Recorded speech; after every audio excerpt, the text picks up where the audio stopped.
नमस्कार साथियों, मैं हूं नरेंद्र मौर्य और आप देख रहे हैं नरेंद्र गांव वाला यूट्यूब चैनल। हम अपने चैनल पर आप सभी का स्वागत करते हैं मित्रों। तो आज का वीडियो बहुत महत्वपूर्ण होने वाला है, ध्यान रखे रहिएगा। तो मित्रों, आज हम आप लोगों के बीच में पशुओं पर जो गाभिन पशु हैं उसका डाइट प्लान क्या है, उसका प्रबंधन कैसा होना चाहिए, उस विषय पर आज हम चर्चा करेंगे।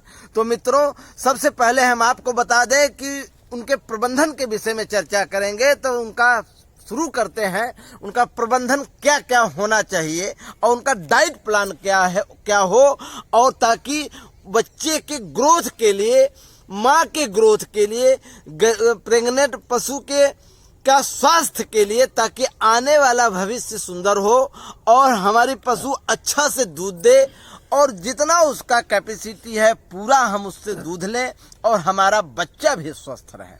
तो सबसे पहले आप यह समझिए कि पशु रखने के पहले इस बात का आप ध्यान रखिए कि उसका स्वास्थ्य प्रबंधन सुंदर होना चाहिए।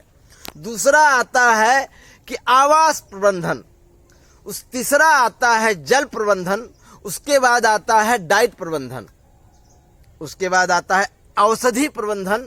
इन 4-5 जो प्रबंधन है, इन प्रबंधन पर अगर हम ध्यान रखें स्टेप बाय स्टेप, तो हमारी पशु जैसा हम चाहते हैं वैसा ही निकलेगी। तो सबसे पहले आवास प्रबंधन का मतलब क्या है, हम आपको बता दें कि आवास प्रबंधन पर हम क्यों फोकस सबसे ज्यादा देते हैं कि अगर हमारी पशु ब्यात भी कर दी, अच्छा अडर है उसका, अच्छी गादी है, तो अगर हमारा आवास प्रबंधन सही नहीं है तो आगे चलकर हम अच्छा सा दूध नहीं ले पाएंगे, क्योंकि उनके थन में थनैला होने का डर बना रहता है।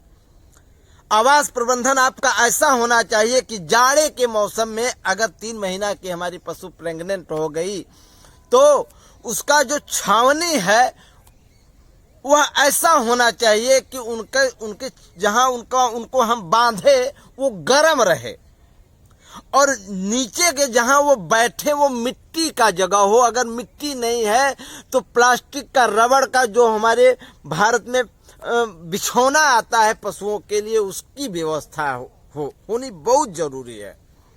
और लाल दवाई का छिड़काव वहां पर होता रहना चाहिए, ताकि जो है कि जो कीटाणु हैं, जो कीड़े हैं छोटे छोटे हमारे आंख से नहीं दिखाते, वो न रहे।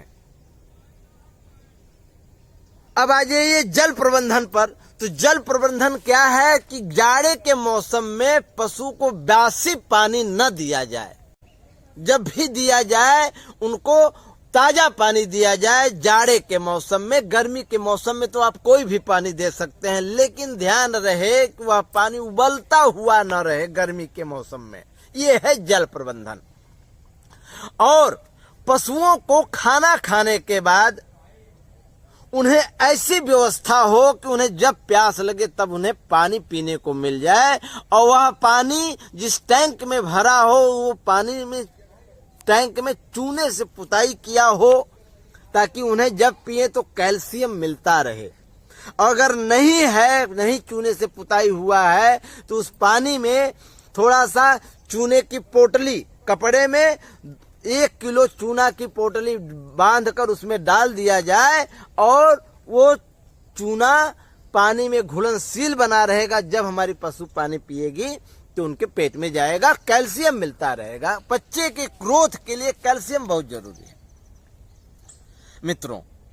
फिर आ जाता है उसके बाद कि जैसे ही आपको पता चले कि हमारी पशु प्रेग्नेंट हो गई, तो चौथा महीना जब लगे या बीत जाए, चौथा महीना के लास्ट में पशु को डिवार्मिंग अवश्य कराए। मित्रों, जल प्रबंधन के बाद आता है उनका डाइट प्लान। तो डाइट प्लान कैसा होना चाहिए, तो सबसे पहले इस बात को समझ लीजिए कि पशुओं को हरा चारा बहुत ही मस्ट आ जाता है। तो उन्हें हरा चारा कितना देना चाहिए, तो समझ लीजिए कि 25 से 35 किलो हरा चारा पशु को देना बहुत जरूरी है। उसके बाद आ जाता है सूखा चारा। तो 4 से 5 किलो, जैसी बड़ी और छोटी हमारी पशु है, 5 से 7 किलो तक उन्हें सूखा चारा देना बहुत जरूरी है।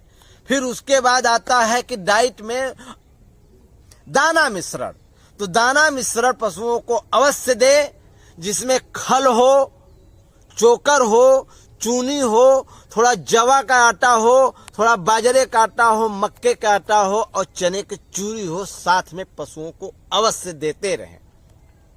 उसके बाद बच्चे के ग्रोथ के लिए यह बहुत जरूरी है। अगर हम ऐसा प्लान नहीं करते तो कभी कभी ऐसा आता है कि बच्चा जन्म देने के बाद बच्चा मर जाता है, और गाय के इम्यूनिटी के लिए बहुत जरूरी है यह सब घटक।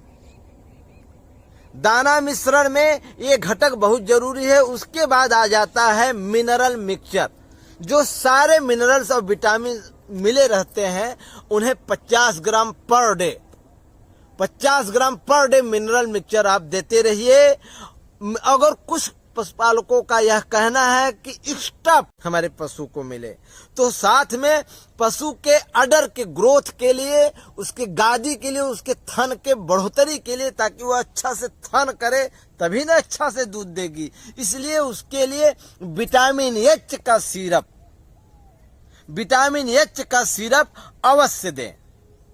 10 से 20 ml per day vitamin H का सिरप दे, और मल्टी विटामिन साथ में। मल्टी विटामिन ही विटामिन एच है, वह एक्स्ट्रा पावर आपके पशुओं को देगी उसके अडर के ग्रोथ के लिए। अगर आप इतना कुछ करते हैं तो आप इस बात को समझ लीजिए कि आपके पशु अच्छा सा दूध देगी, अच्छा जितनी उसकी कैपेसिटी है पूरा आप पर उड़ेल देगी। जैसे ही 7वां महीना लगे उसको तुरंत फिर से आप डिवार्मिंग करा दीजिए। देखिए फिर जैसे ही 9वां लगे, गाय के लिए 9 महीना 10 रोज उसका मानक रखा गया है कि गाय बच्चा देती है, 9 महीना 9 रोज उसके अंदर बच्चा दे देती हैं। तो जैसे ही फिर उसके बाद आपको क्या करना है कि जैसे ही 9वां लगे अपने पशु को 100 ग्राम, हम ज्यादा नहीं कहेंगे, मिनरल मिक्सचर के लिए भी हम ज्यादा नहीं कहेंगे, 50 ग्राम पर डे, चाहे 25 ग्राम सुबह 25 ग्राम शाम को आप देते रहिए। जैसे ही 9वां लगे अपने पशु को 100 ग्राम पर डे, 100 ग्राम से 250 ग्राम पर डे अपने पशु को गुड़ देते रहिए। साथ में आपको मीठा सोडा अवश्य देना है, ताकि जो दाना मिश्रण आप दे रहे हैं, दाना मिश्रण भारी पड़ता है, उसके डाइजेस्ट के लिए, उसके हाजमा के लिए आप 25 से 30 ग्राम उनके दाना मिश्रण में आप ऐड करते रहिए मीठा सोडा, ताकि उनका हाजमा स्वस्थ रहे और वो मस्त रहे। साथ में मित्रों आपको इस बात का भी ध्यान रखना है कि लवण, जिसमें 25 ग्राम समुद्री नमक, बढ़िया आयोडीन युक्त, टाटा का जो बढ़िया नमक है, हम नहीं कहेंगे कोई भी नमक हो आयोडीन युक्त हो, 25 ग्राम वह नमक और 25 ग्राम सेंधा नमक आप अपने पशुओं को अपने डाइट में, पशुओं के डाइट में मिलाकर देते रहिए।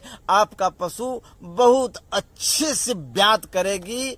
नहीं तो हमारे सामने इतना प्लान हम नहीं कर पाते, आप स्वतंत्र हैं, आप अपने हिसाब से डाइट प्लान कम बेसी कर सकते हैं, अपने अर्थव्यवस्था के हिसाब से कर सकते हैं, लेकिन हम आपसे कहेंगे कि आप इतना जरूर कीजिएगा।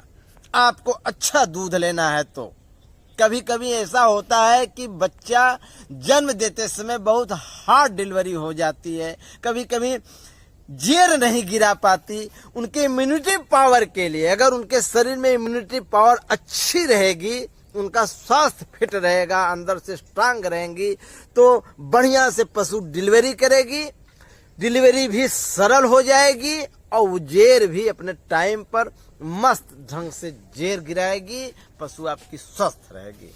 और जब वो स्वस्थ रहेगी तो अच्छा सा दूध देगी। हम दूध के लिए ही सब कुछ करते हैं, पशुपालन करते हैं सिर्फ दूध के लिए। तो दूध लेना है तो आप इतना अवश्य कीजिए, आपका पशु बढ़िया दूध देगी।